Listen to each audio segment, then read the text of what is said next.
মানুষের ভালো সময়ে পাশে না থাকতে পারলেও খারাপ সময়টাতে অন্তত পাশে থাকা উচিত। তো সেটাই ঘটেছে আমার বেলায়। আসসালামু আলাইকুম, সবাই কেমন আছেন? আশা করি আল্লাহর রহমতে সবাই অনেক ভালো আছেন। আমরা সবাই অনেক ভালো আছি। কিছু কিছু মানুষ আছে যাদেরকে কখনো ভালো সময় কাছে পাওয়া যায় না, কিন্তু দুঃসময়ে তারা ঠিকই পাশে থাকে। তো আমার বেলায় যেটা হয়েছে সেটা অনেকেই কিন্তু দুঃসময়ে আমার পাশে ছিলেন।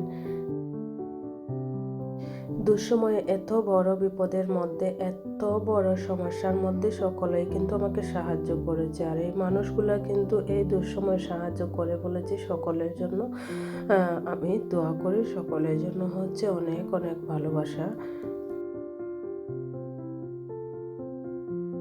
পৃথিবীতে সকলের কাছে সব কিছু চেয়েও পাওয়া যায় না। আর কিছু কিছু মানুষ আছে না চাইতেই কিন্তু সব কিছু দিয়ে দেয়। কিছু কিছু জিনিস আছে না চাইলেও কিন্তু পাওয়া যায়, আর কিছু কিছু জিনিস আছে চাইলেও অনেক সময় পাওয়া যায় না।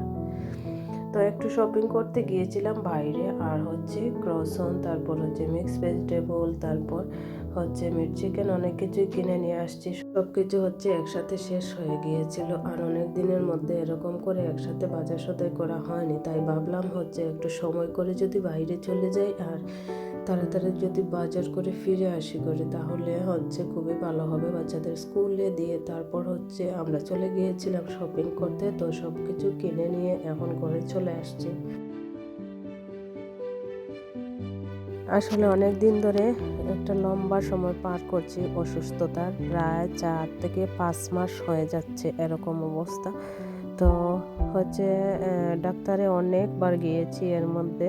তো ডাক্তার হচ্ছে অ্যান্টিবায়োটিক দিচ্ছে না করে করে হচ্ছে এখন দিয়েছে অ্যান্টিবায়োটিক। আসলে সাইনোসাইটিস রোগটা ধরা পড়েছে আমার। তো এত বড় একটা অসুখ নিয়ে তো কষ্টের মধ্যে আছি। তারপর হচ্ছে কি করে চ্যানেলে কাজ করব, কি করে ভিডিও আপলোড করব, সব কিছুই হচ্ছে একটা ঝামেলার মতো হয়ে গেছে। আর এখন হচ্ছে নিজের শরীর যখন ভালো না, তখন আর কি করব।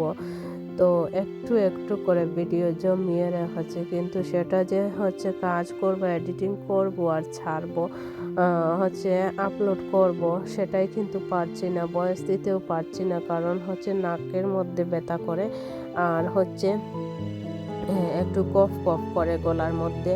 তো এরকম করে বুকেও একটু ব্যথা ব্যথা করে। তো এরকম করেই হচ্ছে চলছে।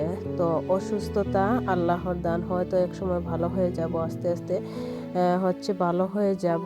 যদিও অ্যান্টিবায়োটিক চলছে, তো ডাক্তার আমাকে এখন অ্যান্টিবায়োটিক দিয়েছে। তো কষ্ট করার পর অনেকবার ডাক্তার দেখানোর পর কিন্তু এখন দিয়েছে অ্যান্টিবায়োটিক। তো দেখা যাক, অ্যান্টিবায়োটিক নিচ্ছি এখন, আস্তে আস্তে একটু সেরে উঠলেই ভালো। আর হচ্ছে এই কাজ করতে হবে, কাজ কখনো বন্ধ করা যাবে না। রান্না বান্না খাওয়া দাওয়াগুলা তো কখনো অসুস্থ থাকলেও বন্ধ করা যাবে না। যখন একেবারে পারি না তখন হচ্ছে একটু কাজ করা বন্ধ করি, তা না হলে তো সব সময়ই কিন্তু কাজ করতে হয়। আর এই যে শপিং টপিং করেছি, সব কিছু নিয়ে আসছি, ওগুলা হচ্ছে গুছাতে হবে, তারপর হচ্ছে রান্না বান্না করতে হবে। আর অনেক দিন পর, অনেক দিনের মধ্যে হচ্ছে বাইরে যাই ঠিক আছে, কিন্তু একটু বাজার সদাই করবো ওগুলা কিন্তু সাহস করতে পারি না, কারণ অসুস্থতার মধ্যে শপের ভেতরেই ঢুকতে আমার হচ্ছে ভয় করে।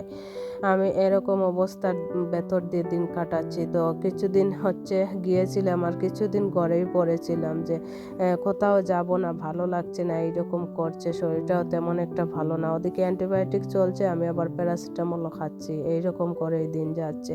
তো দেখা যাক, সব কিছুই কিন্তু আল্লাহর হুকুম, আর আল্লাহর হুকুম ছাড়া তো আর কিছুই হয় না।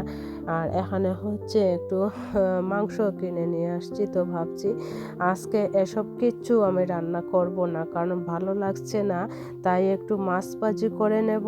আর হচ্ছে যেই কথা সেই কাজ, তো মাছ হচ্ছে এগুলা সামুদ্রিক মাছ, তো একটু মাছ ভাজি করতে বসিয়ে দিয়েছি। আর মাছ ভাজি হয়ে গেলে হচ্ছে একটু ডিম ভাজি করে নেব। আমি শর্টকাটের মধ্যে হচ্ছে আজকে রান্নাটা সেরে নেব, আর খুব তাড়াতাড়ি রান্না করে খেয়ে তারপর হচ্ছে শুয়ে পড়বো। যদিও শরীরটা ভালো না, তারপর হচ্ছে এত কাজ করেছি, সারাদিন বাইরেও ছিলাম, তো এসব কিছুর মধ্যে হচ্ছে এখন আর ভালো লাগছে না ভালো কিছু যে রান্না করব। তো একটু মাছ ভাজি ডিম ভাজি এইরকম অল্প কিছু খাবার দিয়ে কিন্তু খেয়ে শুয়ে পড়বো, আর কালকে হচ্ছে ঠিকঠাক মতো রান্না করব একটু শান্তি মতে। মানুষের ভালোবাসা পাওয়াটাও কিন্তু অনেক বড় ভাগ্যের ব্যাপার হয়ে থাকে। তো আমি আসলে এত এত এত মানুষের সাপোর্ট আর এত ভালোবাসা পেয়েছি যে কি বলবো। আমি হচ্ছে অনেক বড় বিপদে ছিলাম। আমি 1 বছর ধরে কিন্তু চ্যানেলে কাজ করছি, কিন্তু কাজ করলে কি হবে, আমি কিন্তু আশা ভরসায় ছেড়ে দিয়েছি যে আমার চ্যানেল আমি কখনো মনিটাইজ করতে পারবো না, কখনো হচ্ছে সাবস্ক্রাইব পূরণ করতে পারবো না, কখনো ওয়াচ আওয়ারও পূরণ করতে পারবো না। তো এরকম সিচুয়েশন ছিল আমার। আমি কিন্তু ভাবতে ভাবতে কাজ করাও ছেড়ে দিয়েছি। আপনারা দেখতে পারবেন যে মাঝে মাঝে কিন্তু অনেক দিন থেকে আমি হচ্ছে ব্লগ ভিডিওগুলো দেই না, মাঝে মধ্যে একটি দেই, তারপর হচ্ছে আবার কাজ করা বন্ধ করে দিই, কারণ আশা ভরসায় ছেড়ে দিয়েছি আমি পারবো না আসলে ভেতরে হচ্ছে ভয় ঢুকে গেছে যে পারবো না। আর ওদিকে হচ্ছে এত এত মানুষ যে আমাকে ভালোবাসে আমি সেটাই বুঝতে পারিনি। আসলে মানুষের ভালোবাসা, যারা কিন্তু কখনো আমাকে চেনে না জানে না, তারাই আমাকে সাপোর্ট করেছে এই বিপদে, তারাই আমাকে আবার ফিরিয়ে নিয়ে আসছে চ্যানেলে কাজ করার জন্য। অনেক সাপোর্ট আর অনেক ভালোবাসা দিয়েছেন আপনারা, এই জন্য আপনাদের সবাইকে অসংখ্য ধন্যবাদ। আর আপনাদের এত সাপোর্ট আর এত ভালোবাসার কারণে আমার কিন্তু 1K সাবস্ক্রাইব হয়ে গেছে, আর ওয়াচ আওয়ারটাও কমপ্লিট হয়ে গেছে। অল্প কিছু ওয়াচ আওয়ার বাকি রয়ে গেছে, ইনশাল্লাহ পূরণ হয়ে যাবে, বেশি দিনের দরকার হবে না, খুব তাড়াতাড়ি কিন্তু হয়ে যাবে ওয়াচ আওয়ার। তো আসলে মানুষের ভালোবাসা পাওয়াটাই ভাগ্যের ব্যাপার। এই মানুষগুলাকে কিন্তু আমি চিনি না জানি না, অথচ সবাই আমাকে সাপোর্ট করেছে, সবাই আমাকে অসংখ্য ভালোবাসা দিয়েছে, অনেক অনেক ভালোবাসা দিয়ে আজকে আমাকে এত দূর নিয়ে আসছে।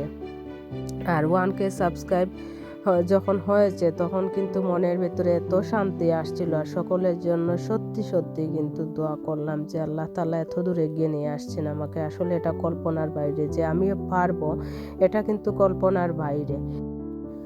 আমার কিন্তু 1K সাবস্ক্রাইব পূরণ হয়ে গেছে, এজন্য হচ্ছে আমি অনেক খুশি। আসলে 1000 সাবস্ক্রাইব পূরণ করতে যে এত কষ্ট, 1 বছর সময় পার হয়ে গেছে। অনেকে কিন্তু খুব তাড়াতাড়ি করে ফেলে, কিন্তু আমার অনেক লম্বা সময় পার হয়ে গেছে। তারপরও আমি বলবো যে খুব তাড়াতাড়ি হয়ে গেছে, আর এতদিনে যে হয়েছে এটাই হচ্ছে আলহামদুলিল্লাহ, এতদূর যে এগিয়ে আসতে পেরেছি। তো সকলে দোয়া করবেন আর অনেক অনেক ভালোবাসা দিবেন, সবাই সাপোর্ট করবেন, চ্যানেলটাকে সাবস্ক্রাইব করবেন, পাশে থাকবেন। আল্লাহ হাফেজ।